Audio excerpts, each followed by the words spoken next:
我们是2012年第一次在我们老的艺术中心，在桑塔克拉拉呀做胡宏硕的这个展览，也出版了他的第一本画册。后来我们又做了很多次他的展览，包括在杭州做。那么这一次我就把那个过去的一些那个展览的图录我翻了翻。对。那么我们这个展览的这个序言是我们副馆长徐新儒写的，大家这个在网上可以看到。Yeah. So since 2012, we have many exhibitions for Professor Hu Hongsu in both in Silicon Valley and in Hangzhou. Yeah. We published many catalogs. So today we showcase some of the catalogs published by us and in Taiwan. Yeah.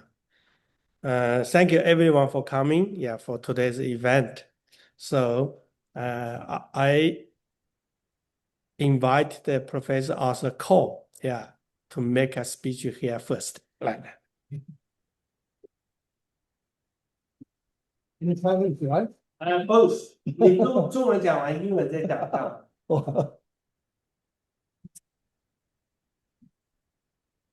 Hello, everybody. 大家好。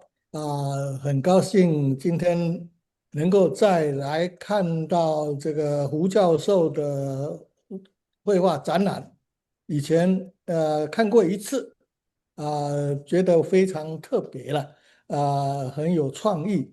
那么今天呢，能够再看到这么多的这个作品，所以我非常的感谢这个苏馆长给我们这个机会来欣赏讲授这个胡教授的画。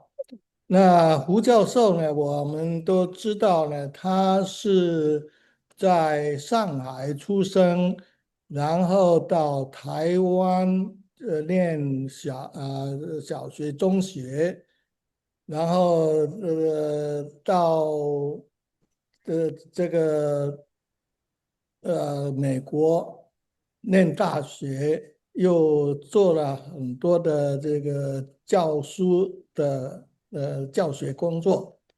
那作为一个画家呢，最重要就是要有生活的不同的各种生活经验啊，还要就是受教育学的东西呢，要很广，所以才可以创造很多的这个新奇的作品。那吴教授呢，到美国呢，我在台湾就念大学，念什么呢？就是建筑工程那建筑工程，你做建筑呢，要能够知道建筑的设计，还有装饰，还有很多很多的这个方面的技法。然后他到美国艾奥瓦去学又教书，也是包括建筑设计，还有装饰，还有很多的这个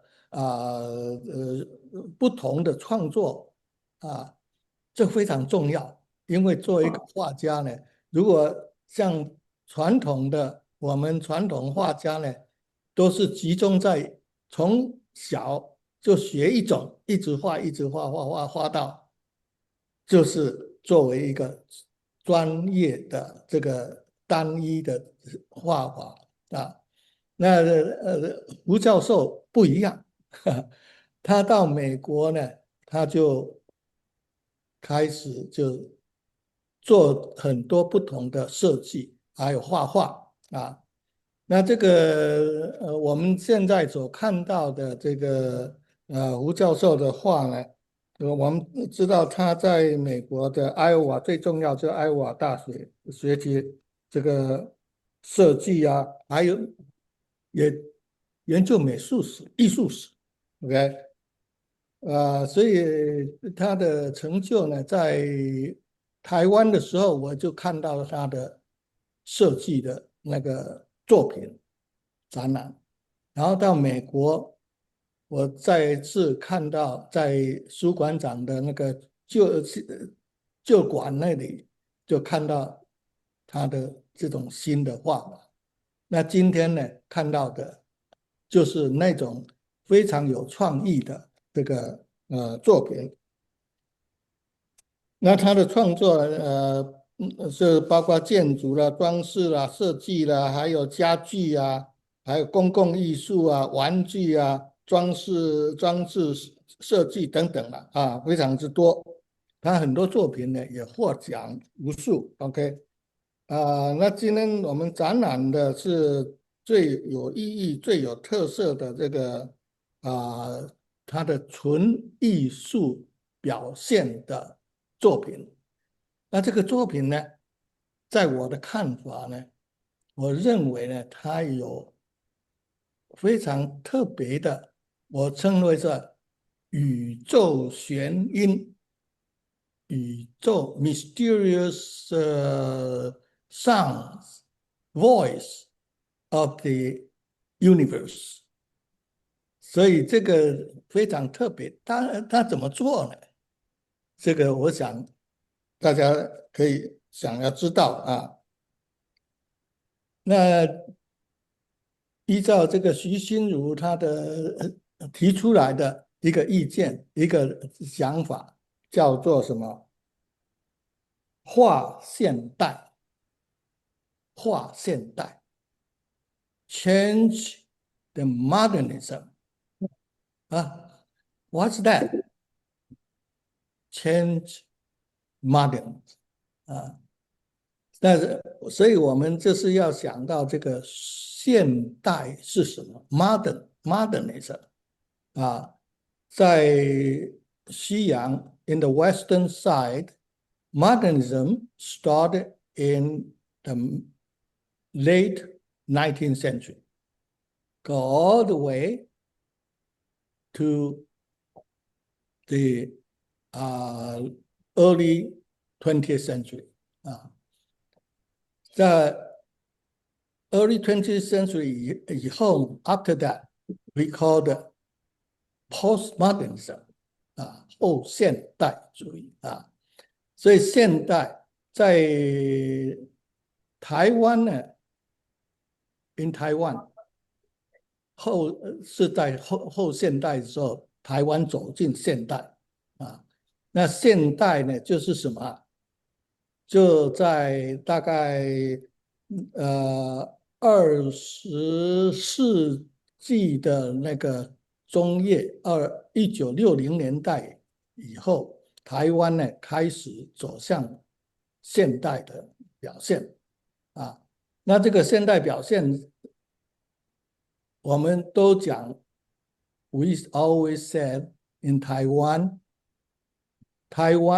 get into modernism， 台湾走进现代。OK， 那现在我们看到的这个胡教授的是划现代，不是现代化。OK， 划现代是什么意思？Change modernism 把这个现代艺术呢做了一个非常大的这个变化。变化什么？因为台湾的 modernism， 世界的 modernism 大概都差不多了这个 modernism 就是走向抽象或者半抽象的这个创作那这个创作呢，在台湾有两个走法 ，two different ways 一个呢是什么？用西洋的画法来做抽象、半抽象，这台湾在做，就用油画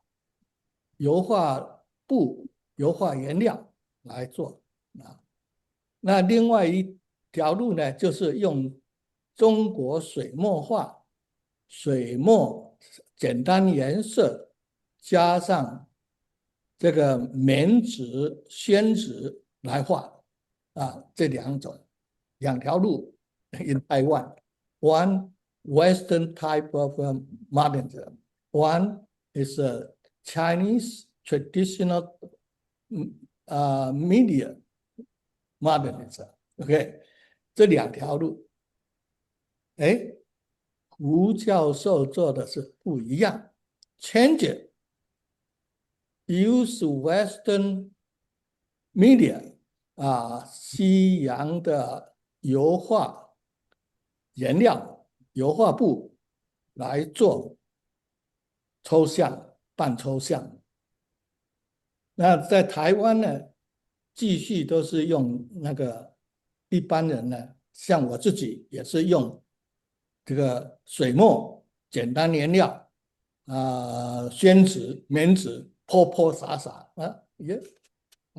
这个半抽象、抽象都有所以胡教授的这个成就呢，就是跟所有人是不一样的。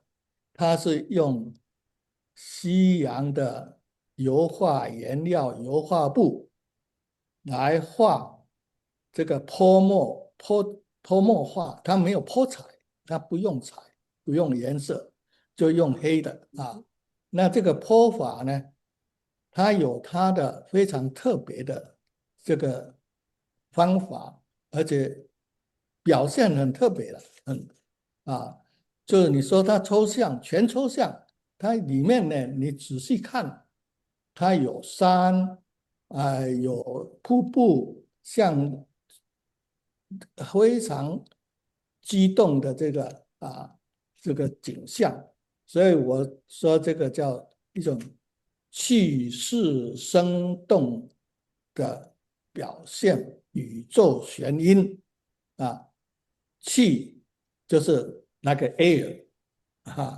势 the shape movement create a very very serious and very curious type of expression 那个像这个宇宙的那个，你要跟我们一般的画，你要欣赏一般的画呢，你要讲这个里面有什么人物有这个山是什么样的山对不对？但是你欣赏这个胡教授的画呢，你不用去麻烦这些，你只要用你的眼睛去探索这里面的神秘的力量，它最重要就是那个 power，OK，the kind of movement that could shake your soul. That is what I think is a great achievement. Not many people or even anyone could really reach or compare or go over with him 因为他那个画呢，他是有很多是并不是一笔一笔这样控制的，他很多是把那个黑色的颜料泼上去以后，涂上去以后，然后再泼一些这个白色颜料，然后拿起来给它流，但是这个流的方向它控制得很好，所以控制产生的是有的像云有的是像那个瀑布那里面的黑的还留着要有一些很强的气势所以 what I think his great achievement is the so-called 这个气势 air and the power and the movement the shaking of your soul 看起来呢，它可以震撼你的这个心情啊，这是很大的。我想大概就这样吧，呀，希望看看你们欣赏的怎么样。OK，Thank you。啊，Yeah, yeah, yeah, yeah. Thank you, Professor Cole。谢谢高教授啊。高教授跟我几次讲过，他到美国来，他当时从一个台大外文系的学生，后来到故宫的助理研究员，后来到美国是得益于他的恩师，Yeah, his mentor, Yeah, Professor Chu Jingli, Yes, 是 introduction, and came to United States to finish his PhD in art history. Yeah. yeah. 李柱信先生也 the first major is in foreign language literature too, in Nanjing University, King Ling, and he did learn art history in United States too, yeah. So when Professor Lee taught us art history in Iowa University in the later of 1960s, and Professor Hu Hongsuo, they are in the same college. Is close. Very close. And once a time, Professor got read Professor Lee's statement. Yes, the Chinese ink arts, only based on the traditional way. The ink, brush on rice paper or silk paper. No other way. And the Professor Hu, want to challenge this statement. So he practiced in the contradictionary way, totally contradictionary way. In the black oil on canvas for ink arts. 李竹信教授当时的断言就是说，中国的水墨艺术只能用传统的方法，只用笔墨在传统的媒材上完成，纸或者是绢上。但是胡教授认为，水墨的这个传统好像没有那么简单，它照样可以在完全不同的西洋的媒体上来实现。So I think Professor Wu practiced his experiments, in the early of 1970s. 所以我们这次展览的最早的一幅画，就在门口第一幅是1973年的，1973年的一幅画，是一个纪念碑式的造型，一个纪念碑式大家里边可以看到，说不定还有一点范宽的西山行旅图的影子在里边，对，所以我觉得胡教授他一生，从1973年到2014年。他用41年的时间是在 in his part time he painted in his studio secretly. After in 1990s, his close friend Liu Guosong, didn't know, Professor Hu's painting. They introduced him to Taiwan. So Taiwan National Art History Museum had his show, in 1990s. Lisbon one, So, I remember Albert Einstein has a famous statement. Einstein said, "A man's true 关上吧， achievements 关上吧，关上吧。 always lies in his vocation." 爱因斯坦说过一个人的成就往往在于他的业余做的事情。所以胡教授的这个所有的绘画是他业余做的，因为他的本质是设计教育，是爱荷华大学设计系的开创的系主任，而且做了30多年。Professor Hu was the dean of the founding dean of the Iowa University's design department, and he takes the chair for more than 30 years.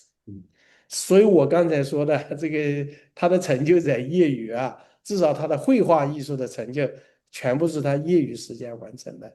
I think it's amazing. 等一下我们再讨论下面我们请我们的好朋友也是画家，对中国文化也很有研究的那个 Jeremy Morgan。Jeremy。Thank you, everybody. I'm not going to keep you for long. It's the first time I've seen this work in this amount. I've seen a few pieces at the other gallery. And with the comments made by the professor at the beginning, he made me think about a number of things. And as a Western painter who looks to China and to Japan for a conversation, if not inspiration, my main task as an artist is to look to another culture, try to extract what I perceive as the essence of that culture and turn it into something which is somewhere between what I've been seeing and what I myself come from, a kind of meeting point between different cultures. What I love about seeing this particular body of work, and especially given the time frame, is the level of experimentation. And when I came in, I presumed naively that they were ink paintings. And I think I was meant to think that. But without trickism, what this artist has done is, from his viewpoint, looked at his own culture, clearly looked at the West and found a way how he might have that conversation maybe that I'm trying to have. Not that I'm comparing, but I think he's an Eastern artist coming to the West. I'm a Western artist regarding the East. And what's beautiful about these things is they remind me, Professor talked about modernism and postmodernism. These are important art historical facts. But what I sense about much art from Asia, and I'm in the generic term, that covers many countries, particularly China and Japan, which I know a little bit about, is a sense that the art of the world in the beginning of art was all spiritual or religious practice.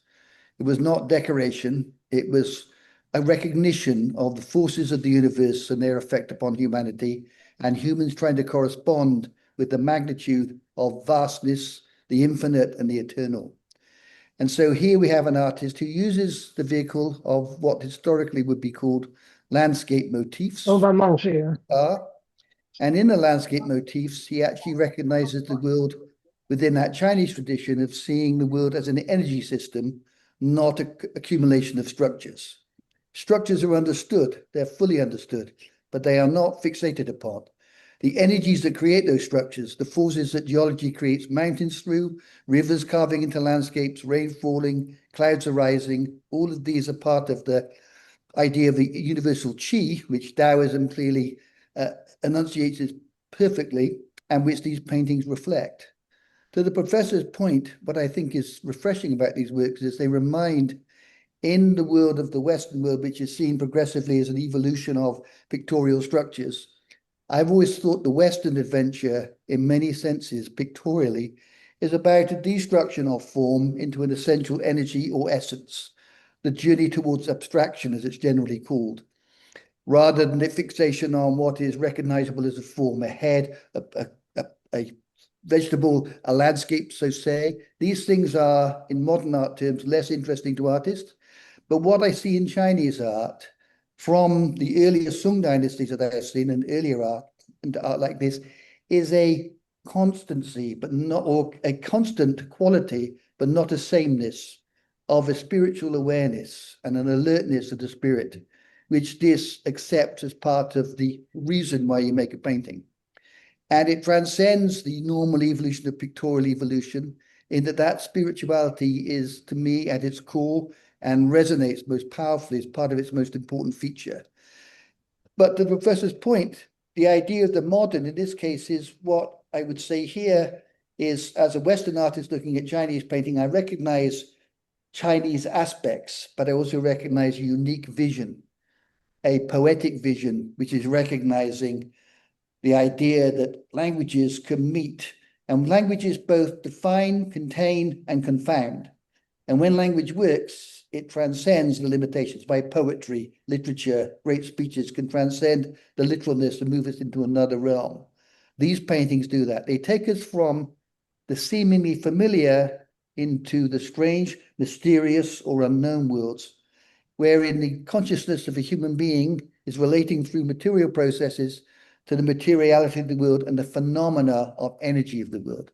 And these are all forms of a kind of archiving of consciousness, as I often use that phrase, because these to me, I'm sensing thought patterns, experiences, sensations that transcend just memory or I saw this.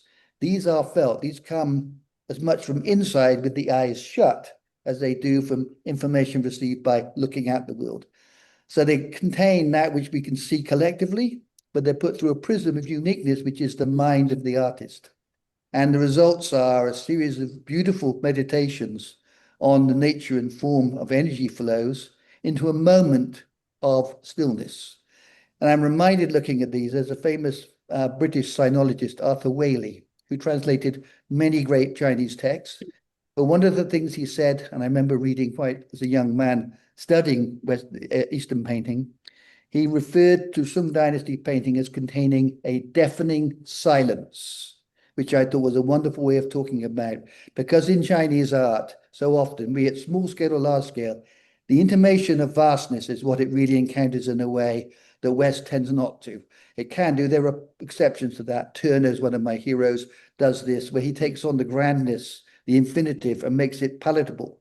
But in all these works, we have a touchstone between something that we might sense and what this is, what lies beyond what it is that we're seeing. And this is where these become almost ritualistic or magical processes. And in a sense, they're an archiving process of states of mind, memory, knowledge, and imagination. And I'll leave it there. Thank you. Beautiful. Oh, thank you. Thank you. Yeah. Thank you, Jimmy. Yeah. I like Arthur Waley's English translation. Yeah, for the 诗经. Yeah. And the Book of Changes. Yeah. He did a wonderful translate. Yeah. So, thank you for your comments. I hope you can write something for us. Ask tomorrow. We have very lucky. I saw Professor Hu's painting in the year of I think it is 211. Yeah, in San Mateo. I still remember that day is Steve Jobs passed away. Is that day. Yeah, my close friend and historian Ruan Dalan, and in his living room above the stove, there is I think is 3 feet by 3 feet is a painting, and I saw who is this artist, and Ruan Dalan said, you might not know him, but you absolutely should know his father, Mr. Hu Songping, the chief assistant and secretary for Hu Se for many years. Oh, I very delighted. I don't know the artist, but I know his younger brother in Bay Area. So I'm very lucky. So his brother contacted me. So I fly to the Iowa, so early of 2012, and visited his studios, and Professor Hu and his wife Judy is here, show me around the studio, and I stayed there for 3 days, So I think this is amazing, discovery for me in my gallery experience in last 22 years, because I made a real master. He did know something and pursuing for a long time, lonely, and yeah, in one Chinese expression is 民宿孤行. Yeah, one person's challenge and as expedition. Yeah. So if you do this in 1 week or 1 year, it's okay. But for more than 40 years, yeah, is there some very special things encourage him and support him?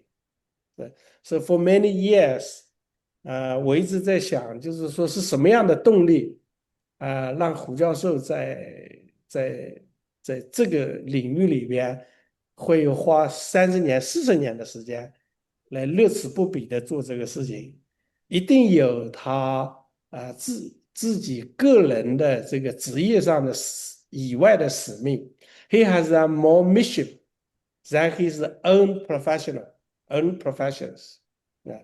I think he has something to commit the Chinese tradition or the essence of Chinese art history.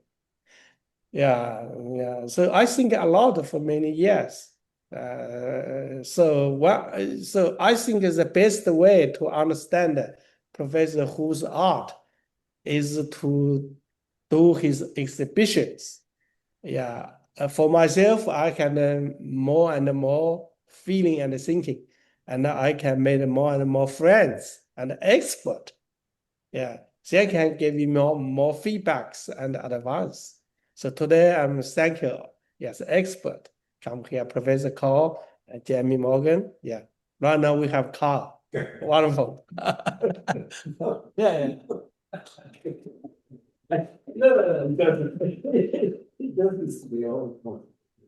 Really put me on the spot.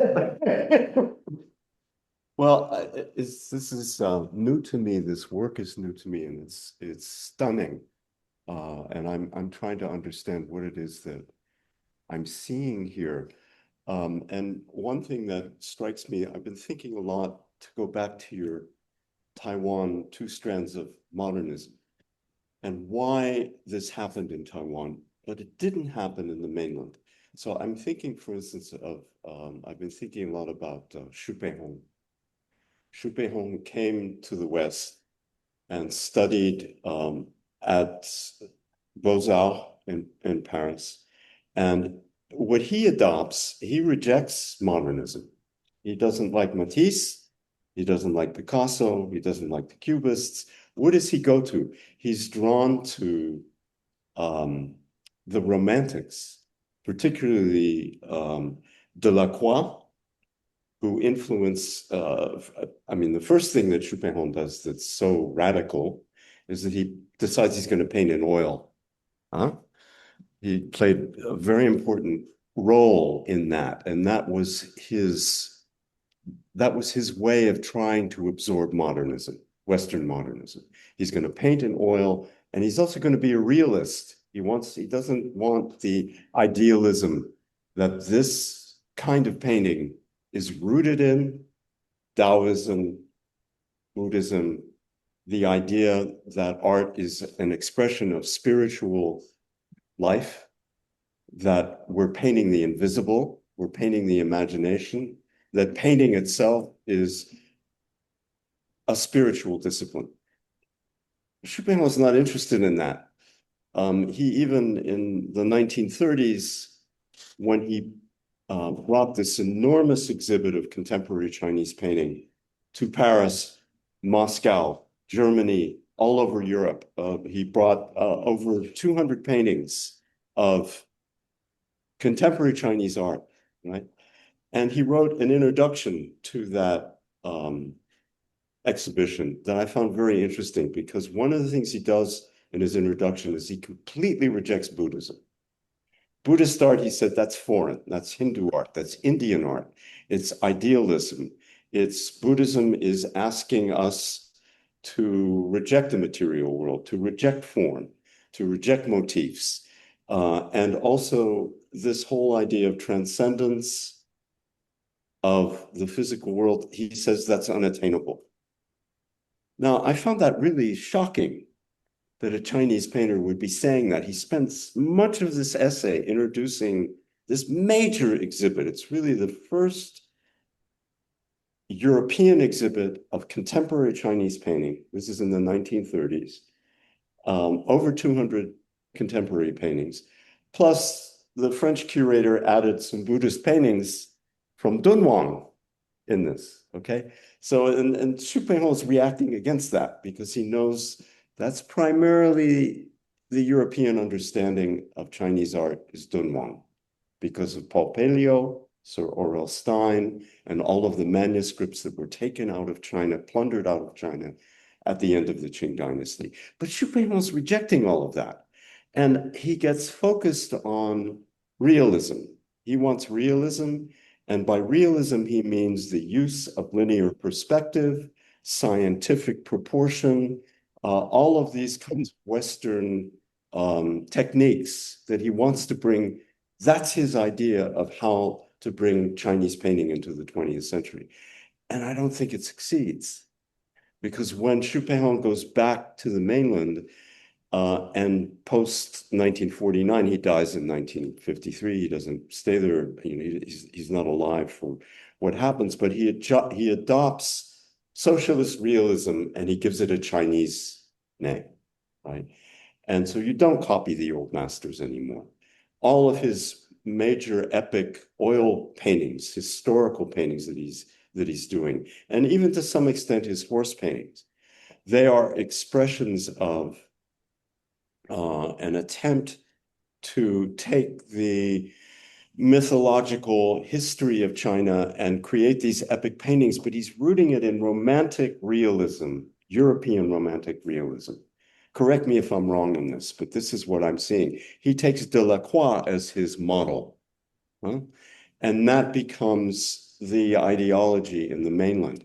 He does not do what this artist has done, as you so eloquently, both of you so eloquently, far more than I, because this work is very new to me and it's astonishing to me to see it. And I'm wondering why that doesn't happen in the mainland. Why? What is this rejection of the spiritual about? And this insistence on a kind of materialistic view of history and the negation of this immensely important tradition that Taoism, Buddhism, Confucianism, the fusion of that into the three perfections. Why did that happen? And I think it's a temporary moment. Something else very important about Xu Peihong, when he comes back to China in the 1930s, he acquires a painting, a very important painting, that is a procession of Taoist immortals. It's the scroll of 86 Taoist immortals. He finds this, he's having an exhibit in Hong Kong, and he finds this painting in the collection of a German diplomat who had died and had a huge collection of Chinese painting. And this is a Fengbang. It's a monochrome painting on ink with no name, no seals, no inscriptions. Nobody had ever seen this painting before. And he sees it and he says, there's only one painter who could have done this painting. Wu Daozi, the Tang Dynasty painter, huh? And he thinks, this is it. I've found the original, the root of Chinese painting. Because Wu Daozi, of course, is the painter who, during the Tang Dynasty, paints Taoist and Buddhist murals on the palaces and temples all over China. This is what he's famous for. And he's famous for this, I mean, the famous story about Wu Daozi. The most famous story about Wu Daozi is that the emperor Ming Wang has asked him to paint a mural of landscape art from the south, right? And he does this magical kind of immediate expression, much like this, of the landscape. And the emperor is just, he's dumbfounded by this. And all of a sudden he says to Wudatsu says, yes, it's beautiful, but you see that cave over there? You have to go into that cave. I'm going to go into the cave. He goes into the cave, disappears into the cave, and the painting vanishes. So the vegetation too. Talking about Wudatsu. So here is Xu Peihong finding this painting and falls in love with it. He's absolutely, this is the essence of Chinese painting. So there's a few changes. And he gets Zhang Daqian. He gets, 哎，谁把声音关一下？哪一位把声音关一下？哪位把声音关一下 okay. 谢谢. So he gets Zhang Daqian to come see this because he needs somebody to, he can't just be the only, he's not an authenticator or a connoisseur of Chinese painting. Yes, he has a big collection, Xu Peihong, but he gets Xie Zhiliu and Zhang Daqian to come look at this painting. Huh? The procession of 86 immortals. And they both say, yes, this is Wudatsu. You have found the root, the master, the great master, the sage of Tang Dynasty painting is Wudatsu. So I think that even Xu Peihong, for all of his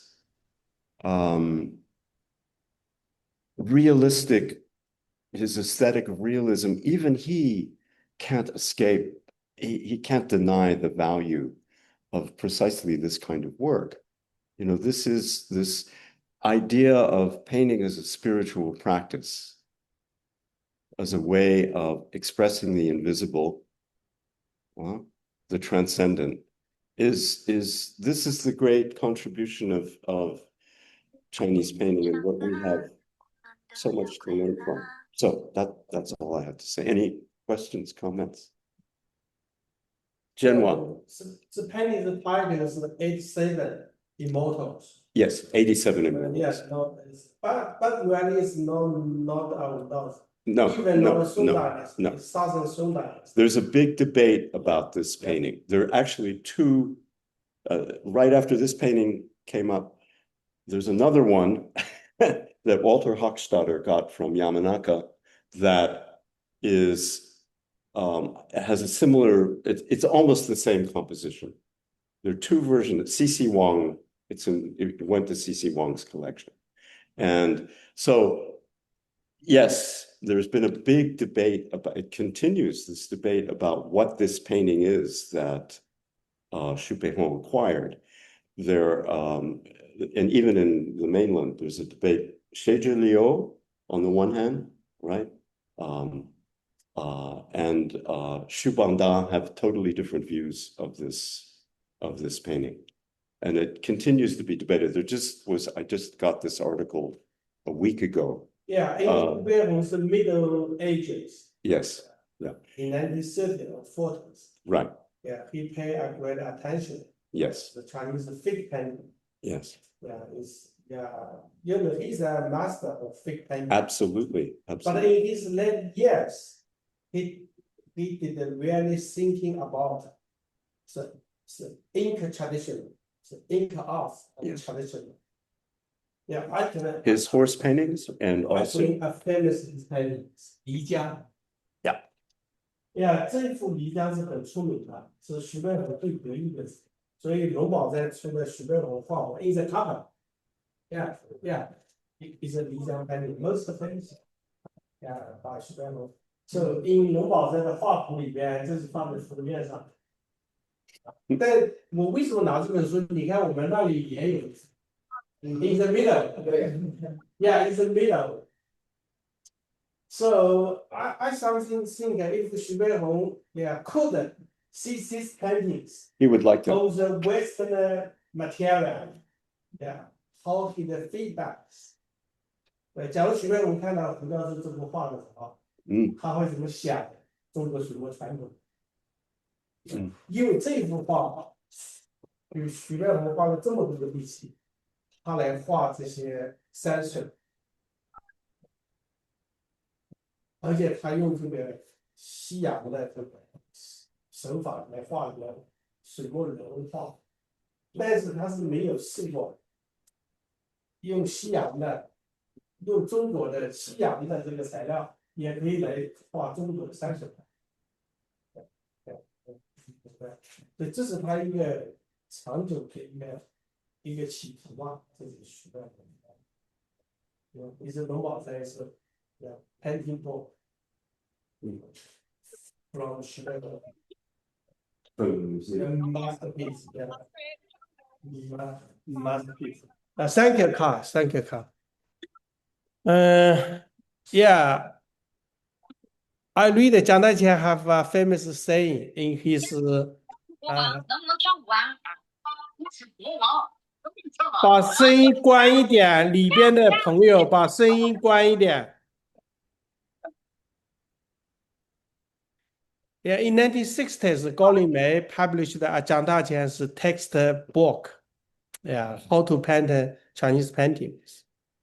And 蒋大千 have an essay, yeah, about the Chinese painting history.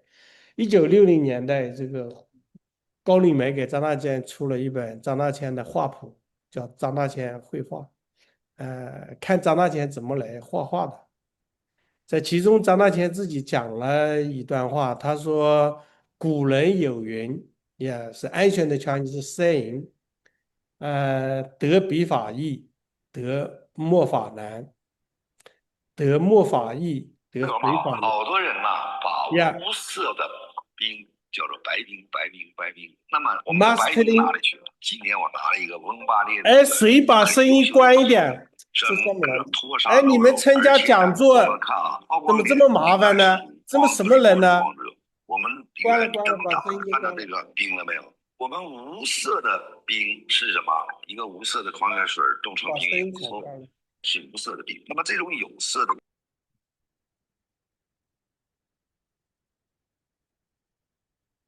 哎呀，这些人怎么这么肆无忌惮呢？这真是脑袋都大了。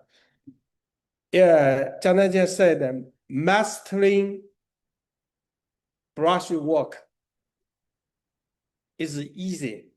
Mastering ink is difficult. And mastering ink is easy. Mastering water is difficult. Yeah. So I checked many books. Yeah, 中国的这个画呢 I didn't find this sentence. It's not in the book. So it's 蒋大千's own thinking and a conclusion of Chinese painting history. Why? You know, the 笔法 is a calligraphy. We call the calligraphy art is a 笔法. Is from Oracle for 3,000 years. And for the Inca, from Maobi and Inca, from the end of Qing dynasty to the early of Han dynasty, is around 2,000 years. And for the Suifa, from Yuan dynasty or end of Southern Song dynasty, is 1,000 years. So the Chinese ink art is a system, not some angle system. Is have 笔法、墨法 and 水法. And from 3,000 years ago, 2,000 years ago, and 1,000 ago. It's so if we understand Jiang Daqian's statement about this, so we can find if we say something about the famous statement in last half century, from 1960s or 1950s to right now. Yeah. 如果我们知道中国的这个水墨传统是一个严密的体系的话，这个体系有点像黑格尔的体系一样，有历史和逻辑的统一。那么我们就会想，从1950年代开始，从台湾五月花开始的一个最著名的一个结论，那是 modernization of Chinese ink， 就是说中国水墨的现代化。So I think it is a fake statement, is a wrong thinking way. What is the fix? So, what? Okay, I tell you a story. This morning I read for the China journal. He said 1 year when Henry Kissinger visited Beijing, Zhou Enlai arranged him to visit the Heaven of Temple, so visit Tian Tai. And Kissinger was introduced by the history and the structure of Heaven of Temple in architecture, mathematics, and astronomy. So Kissinger was totally astonished. And he said, I'm come here, feel very humble. Yeah, China has a great culture. United States had only at least all around 300 years. Yeah, 300. But in a land of 300, it's a land of culture, in a country of civilization, only have 300 years.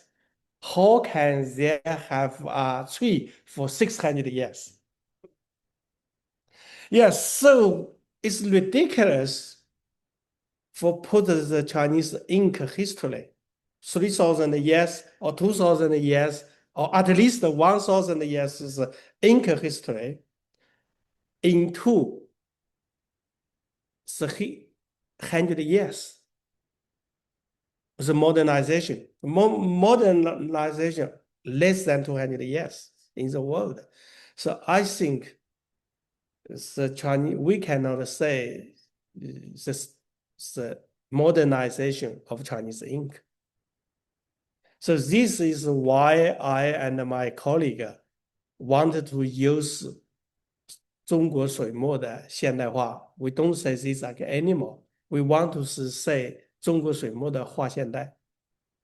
Yeah, Chinese ink can transforming. Yeah, it's a modern art, transforming or changing. So like Professor Coase said, changing, because we have a great cultural history. So when I understand the 画现代, the concept is from a Grand Buddhist master in China in 1990s. He has a concept of 画现代, 画现代, or transforming the modernization or changing the modernization or dissolving the modernization. So when I come back to see Professor Hu's creation and his endeavors, we can feel he don't want to challenge the Chinese traditional ink paintings or ink arts. He did to verify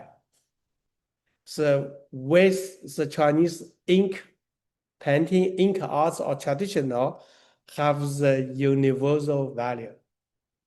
Even in Western art material and their body. The ink, Chinese ink spirit, or essence or soul can still there and works. 所以我觉得胡教授这么多年，他30-40年一直在探索水墨，我认为他不是要挑战中国的水墨传统，而是他想去验证中国水墨传统的普适性，在西方的媒体上照样可以实现，说不定在将来在西方世界也能接受。我想这可能是他真实的想法。I guess is his ambition for this. Yeah. So anyone has comments? Yeah. Okay. You're saying it's fascinating. I think there's open the idea that in terms of the evolution of Western painting, it started with the stylus point. Okay. The point of a brush will soon become the blade of the brush. So the line difference is huge. In China, you did not separate language from pictorialism. In the West, we did. We had language, we have pictures. Chinese fused them together. So the sense of pictorialization in terms of the evolution of picture making becomes very interesting. for me, this work, in response to what you're saying, is about the idea, what I try to say, that consistency. The ink is timeless, the time changes, the ink is constant, but has a different role in a different time. So these are very powerful reflections on taking a new material to approach an old sensibility, but in a person at a certain point in time, trying to find resonance with what was tradition as opposed to what will be modern or experimental. But modern only means something in relationship to timelessness. And the Chinese lesson to the world is timelessness is as important as the contemporary. The Western predication, because of capitalism, is on new all the time. China doesn't worry about new, worries about meaningfulness or relevance. The Western is predicated on the idea of new things. China doesn't have to do that because what it's doing is not perfect, but it's very well established as a constant, and it can absorb the new energy, which is what this work does. And I think that's the exciting thing. It's this idea of what is modern, because there's modernization and there's modernism. Modernization is a fact. Modernism is a sensibility, aesthetic, philosophical, and spiritual, and political. China evolved differently than the West. It has its own culture, as did Japan, India. Still, from that perspective, with a strong underpinning of significant religious power and spiritual meaning, the West assumed that for a long time. But now it's coming back. People like Rothko, people like Turner were equally spiritual as their Chinese counterparts. But in a culture, the romanticism that Carl talked about was a complete split between the idea of the spirit of the human in relationship to the universe, as opposed to the idea of political freedom. You have Delacroix, you have Friedrich, both romantic painters. One is political, the other is spiritual. And they both have valence, they both have relevance. That's very interesting to me. China, when it absorbed the art of the West, through Russia, the idea of resurrecting what was the dead Academy of Europe to be a new revolutionary art is an anathema. I don't understand it. Your art was already outside at that time. Luckily, Mao didn't banish it. He just didn't encourage it. My understanding is Chinese artists could still practice traditional Chinese painting, and then artists such as this think, what else can I do with it? That was available to them. So I think they changed more slowly than the West because it was the sensible thing for them to do. The West had very little to offer them in many aesthetically, I think. It gave them opportunities to think differently, but what they had was so much more long-standing. It was a time for them to reflect on both. It's not a competition, but how we deal with confronting new cultures is very important. And artists are usually the forefront of that. Writers, other people too, but writers, artists are the ones thinking about culture and what culture actually means and how it's defined. What defines Chinese culture, to me, in terms of painting, is a unique sense of the pictorial as an energy field and not bound to the idea of mimesis, which is the Western enterprise. Looking like, make you think like something form, lifelike, optically correct. Spiritual is the foundation of Chinese painting because it's essence all the time, not substance. And the ink as a fluency, because what's amazing about these is paper relies on absorption. Chinese painting is about density change. So you put the ink on the paper, you take it into the paper. And the West, we do this. With lines, we form the structure, then we put a form. China doesn't do that, does that. And these are very different enterprises. It's not right or wrong, very different. What this gentleman does is he takes that hard surface and he takes oil, which is usually very thick, and he thins it down to make it flow like ink does. He even takes the shine out of the oil.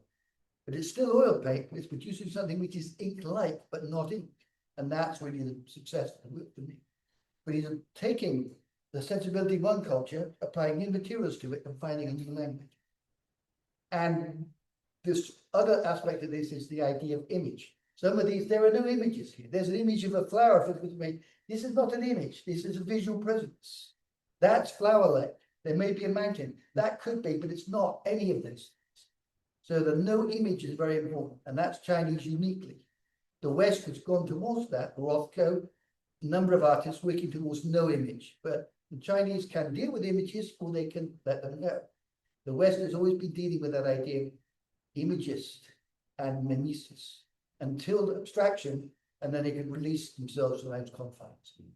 But the Chinese, I think, are blessed with a freedom, and I think it's to do with how language is used, because the abstract in the West is bound to the idea of how we use language. China because of the three perfections, painting, poetry, and calligraphy don't ever separate. They can, but they don't. We don't have that natural fusion. We have to think linguistically, we have to act visually and act physically. And these are combinations of different ways of thinking. The synthesis that's in Chinese art is to me its uniqueness. And I think that what's exciting to me is when you see somebody looking at the past, but now thinking about what does the past mean? What can I be doing now that would some ancient artists from China see this book and recognize it? Yes, some would go, what is material? But they'd understand it, I think. So what's the point of the new necessarily? The new is not about necessarily better, it's another way of existing. And what these pieces do is have one foot in the past and another foot in the future. Very successful. And I think art either exists to make you comfortable or it exists to make you uncertain. You know, usually does one or the other, doesn't do both at the same time. And so, you know, people look at Monet, beautiful paintings. He was a revolutionary artist of his time. Now people think they're very safe, but he was a revolutionary artist. So art often is about changing perspective and ideas. And this is the idea for me, fascinating with what defines a culture. What defines a culture in Chinese art now in 2026 as opposed to 1939, as opposed to 1911. Key moments of change, what changes in the art at that time. And the same thing can be applied to the West, but there's something about in the West you see a devolution, which is when I look at Chinese paintings emulating Western painting, some fantastic skills, but I'm still looking for the Chinese meaning. And I'm beginning to see some of the work. There's people working now who are bringing a Chinese awareness into that material. But the danger point is we have a kind of a visual Esperanto where everything starts to look the same. And what's good about this is it's available to the West, but it still holds a Chinese identity. I think it's important. Oh, thank you so much. Thank you so much. Any comments? 大家说你有什么评论吗？没有了啊大概就是特别这次 emphasize is Professor Hu's contribution to the modern development the combination or the interaction of the East and West painting, especially we know Chinese brush painting, every touch you have to use brush, no matter you use color or the ink, but Professor Hu's painting, it's different. He didn't rely on the brush strokes. He used his kind of experience of the design and something, the experience that we don't know, use the oil pigments, use spreads black color first, and then use white color, push it to it, and that's it. And he has to control how to make this black color to flow to the direction and the size. For me, I can do it, and I can. You can see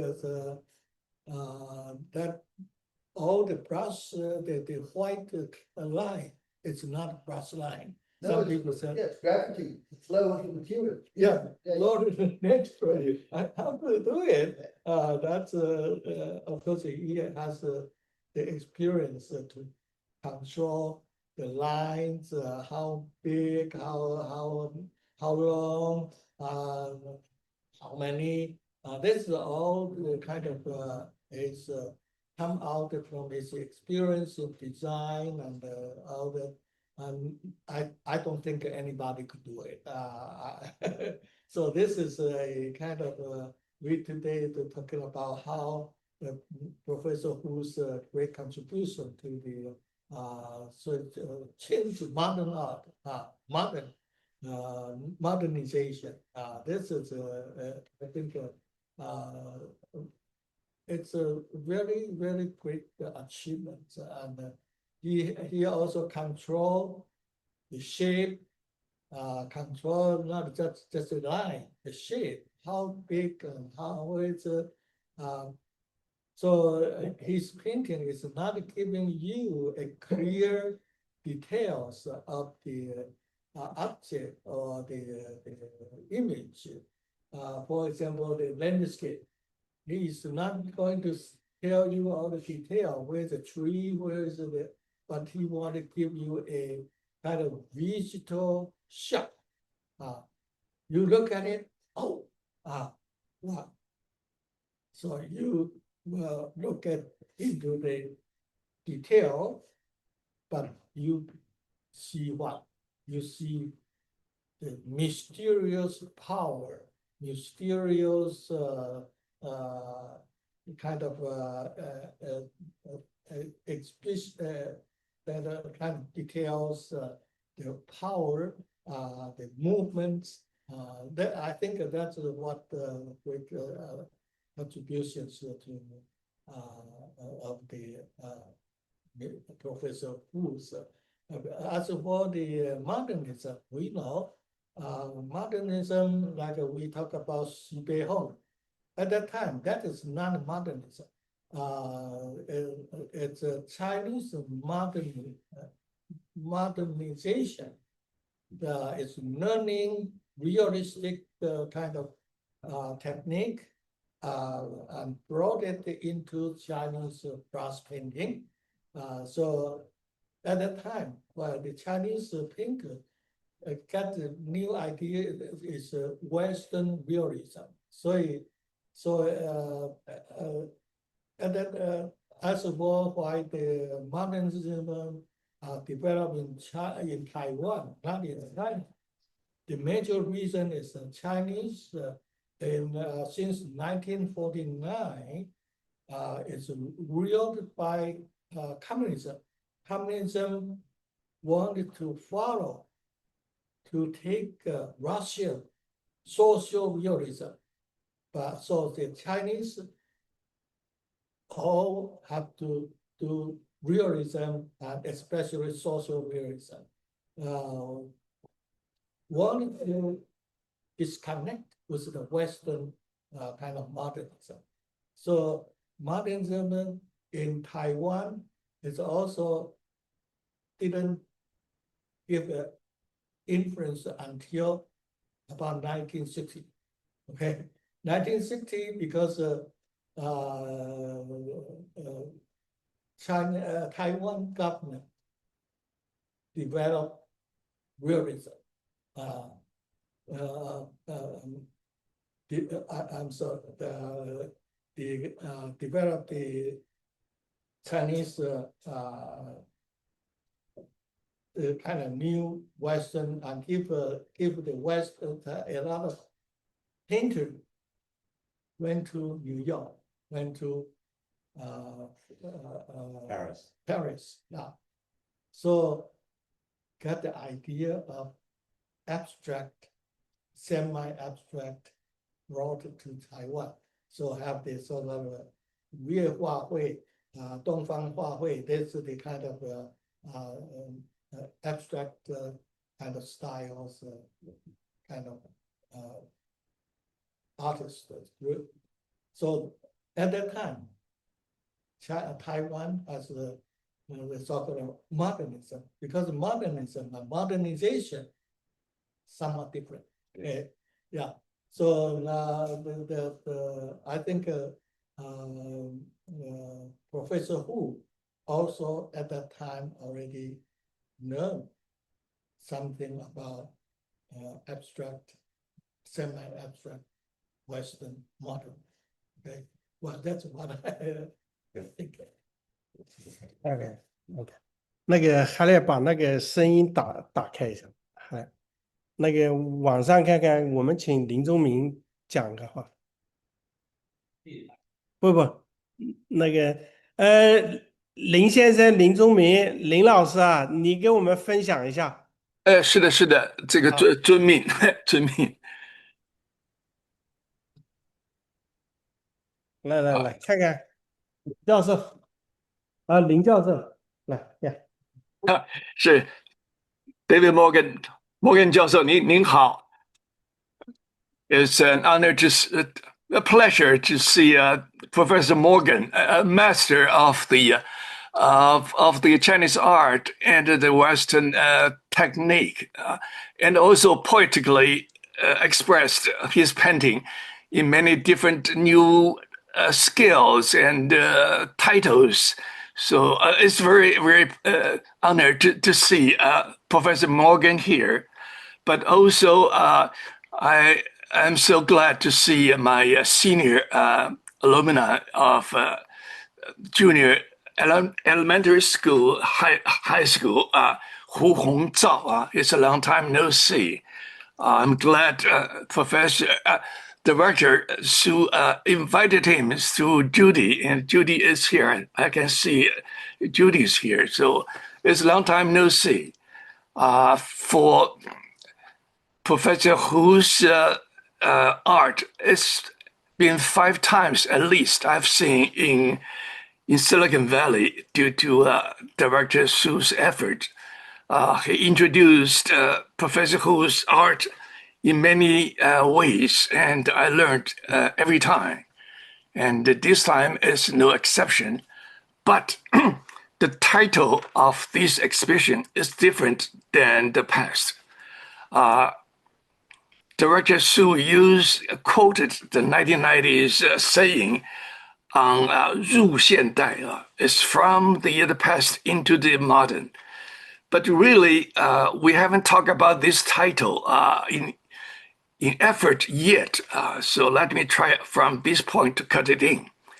In Chinese, we say 切题, 破题, because Professor Hu is a Renaissance man.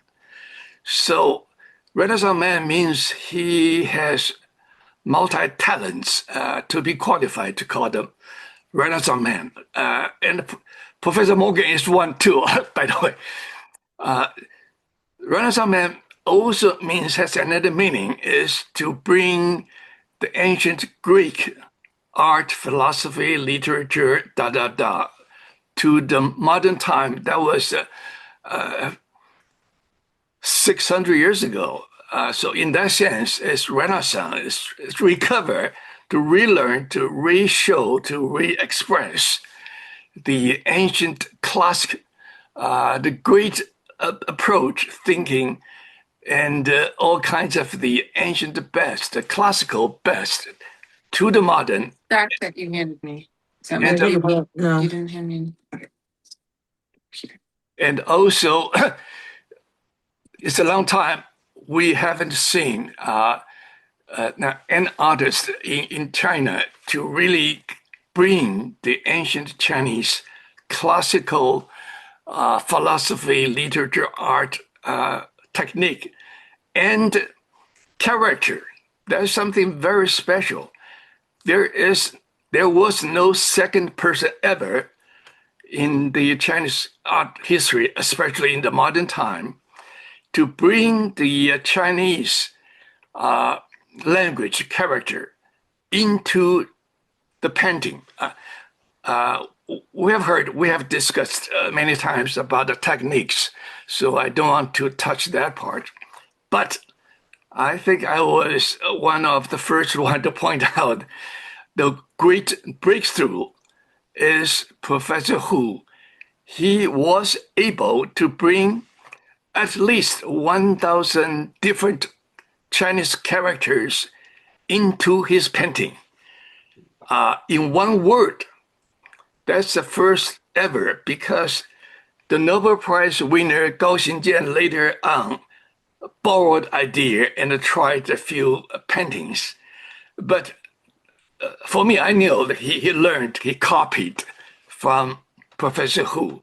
So up to this point, Professor Hu is still the one and the only one able to bring the Chinese characters, more than 1,000 of them, into each of his painting. And in the painting, you all know his techniques already, but how to express in a landscape style with Chinese characters. Each character is different than the other. So that's really a challenge. I was glad to have the honor to have Professor Hu gave me one of his painting to enrich my exhibition. The title was "The Combining the Modern and the Classic," the beauty of the classic and the modern. Professor Hu, all the way from Illinois, to bring a painting called the Wings. The wings you can see in the picture in the back. That really conformed of the one of the light brush touch through oil on flat canvas. On the right is the dark color oil, and in the back maybe a mountain and far away. But this structure is really expressed the Chinese character called the wing. You can see there are two wings, left and right, and but Professor Hu expressed it abstractly and beautifully, in balance and with conflict of light and dark and so forth. So it's vivid in the expression in his painting. So this is the one I was honored to have Professor Hu gave me this painting. He gave about 4 paintings freely in the Silicon Valley. I was one of the lucky one to have a free painting from him. But in the past, you also saw like Xinzu in the back and Professor Hu in the front. In one of his exhibition, I was honored to say a few words there. But most important, how to break into the title Professor Xu was using. And he used it more than one time, but this time is even more appropriate than the past because he chose Professor Hu's artwork, how to 入现代. That means bring the best from the classic into the modern art, and which I like to use. You may see in the back on the top. I am using another master from the the movie, French, Robert Bresson, in 2 lines in his only book, a short book, really of his notes of taking movies. The 2 lines, unfortunately, I just used the Chinese words, so to bear with me, Professor Morgan, that I have to speak in the way of the Chinese of these 2 lines means. The first one, Robert Bresson wrote, first in Chinese, for the Chinese friends first. 旧的事物，若你把它抽离，习惯围绕它的一切，也会变新啊。So in English, the old events, art, if you take them away from the used habits, understanding and vision, then it becomes new. This is from Robert Bresson, a great master in movie, from his book, the notes of his movie. The second line, I hope you can see on the top of this picture. It says, in Chinese first, excuse me, put the past into the present. That's the magic power, okay? And Robert Bresson, certainly he did it many times, so he is entitled and qualified to say this. And I'm taking out from his notes about 300 lines. These two, I think, are meaningful and really cut into the title and to show what Professor Hu's great achievement in one of his artwork, because he is a multi-talent, and this is only one of them. So I'm using this opportunity to pay respect to him, and also glad to see my senior Hu Hongzao. And I was asking Director Su, where is Hu Hongzao?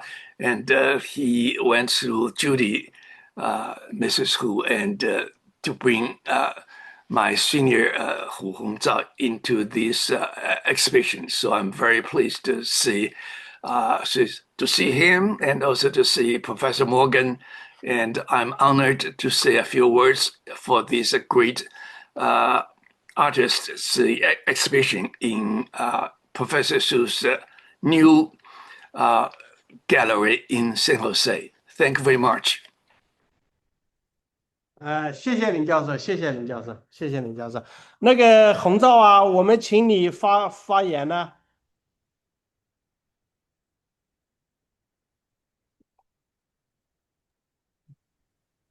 洪照，你在线上啊？来。非常非常开心，见到你们 Professor Morgan， 然后我的好朋友林宗明，好久没有见到你们了，那真是听了你们讲着我哥哥画画的情况，我是非常非常的开心。说我谢谢你们for that。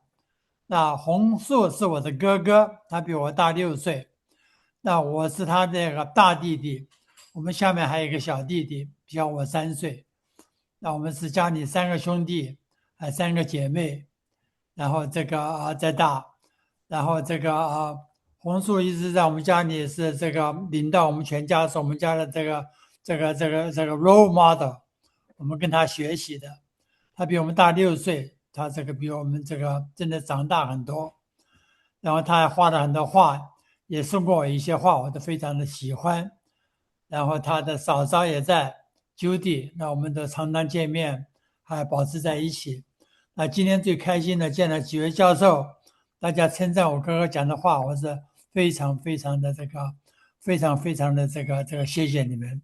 那么我有这样的哥哥非常不容易，有这么一个很特别的哥哥啊，所以我谢谢你们。以后下次我再见会见到你们，谢谢赵老师。谢谢洪照，谢谢洪照。那个刘龙前院士在线上吗？刘院士，如果你在，我们要请你讲几句啊。我看看啊，对，我看看。爱东，你看一下，他的刘院士在线上没？我怎么看？他昨天还问我。就这几个人是吧？就没了是吧？刘院士刚刚在线上，后来因为讲话，大概他就离开了，怕干扰到大家的讨论啊。他很礼貌，所以他把他整个都关掉了。他本来在线上有2个线都打开，而且还在上面有讲话。不好意思，不好意思。他是在，所以打一个电话请他的话，他会出来。他刚刚是因为聊天把这个干扰到大家的报告，他就把自己face out as too polite to act。对，我等一下。他在线上。OK， 我给你吹一下。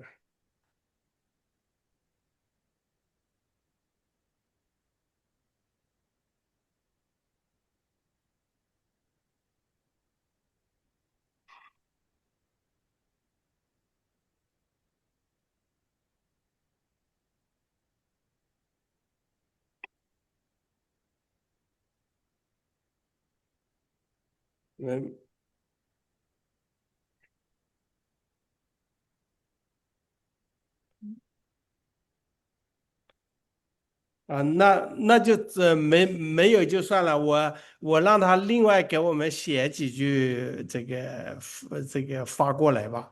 太好了，太好了。那个谢谢大家，谢谢大家。那个今天的这个讲座呀，我们就到这里，我们会把它整理好，都放到 YouTube 上。那个谢谢大家，谢谢大家。我们也很高兴，就是说对那个胡教授的这个绘画的这个讨论会更加深入。以后将来机会成熟，我们会开更大的这个讨论会，对。而且会给他办更大的展览，也要告慰这个胡教授的这个在天之灵，而且我觉得他的探索，他的思想，而且他的艺术的实践，我觉得是很了不起的这一点，对我们这个有很大的启发，对，这个绘画的部分只是他整个艺术创作的这个一个部分，对。胡教授离开我们也11年了，对，我们是深深的怀念他。也谢谢大家，谢谢线上和在场的朋友，谢谢大家，谢谢大家。那个我们的展厅大家可以看一下，线上的朋友，我给大家看一下我们这个新展厅。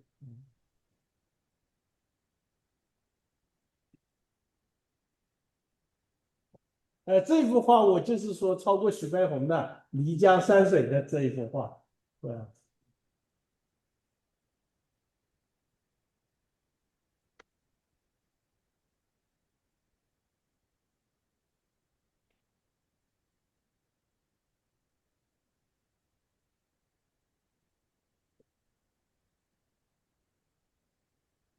这幅画是那个胡教授最早的一幅画，现在为止最早1973年了。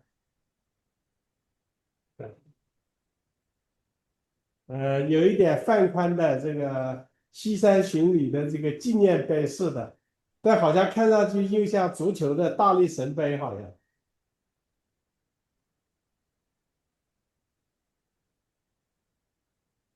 这一幅是桂林山水，新的桂林山水，我昨天在我的朋友圈里发了这个。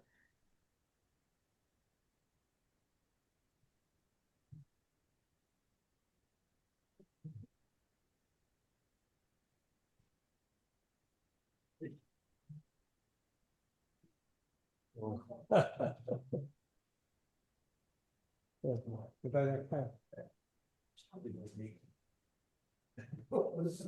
好了，谢谢大家。李教授有空到我们的新的艺术中心来。是的，非常精彩，非常精彩。刚刚看到了图片，我们是走马看花，太精彩了，太精彩，谢谢。我们到8月11号有的是时间。是的，太好，谢谢大家，很高兴看到胡宏照还有 Professor Morgan 高教授，大家好。谢谢啊。刘院士你在里边，你等着跟我们讲啊。好久不见。对，刘院士来了呀。好。大家好。爱东，我看见你了。